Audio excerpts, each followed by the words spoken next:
Hi guys, it's Rachel with WTI, and you're probably wondering what this is. So this is a flotation device, and it is by Best Sailor. So this thing is actually a 3-in-1.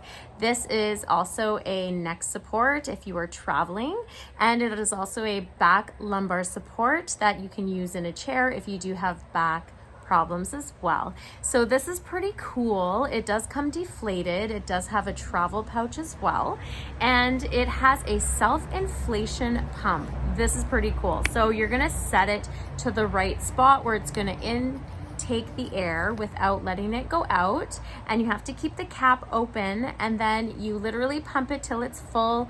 Press the cap back on so none of the air is gonna come out, because it will slowly leak if you don't seal it back up.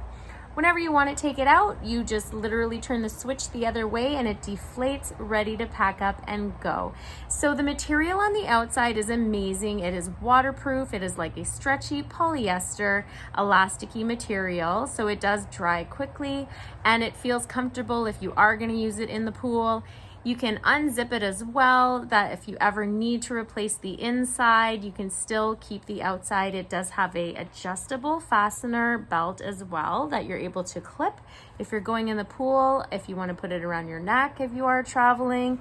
This thing is so handy. I did buy it for my daughter so that we can use it in the pool, but she does also use it in the car or on her neck when she feels like resting against something. I'm so happy with this, and I do like the fact that it does come in a fun camo color, but that's just my point of view.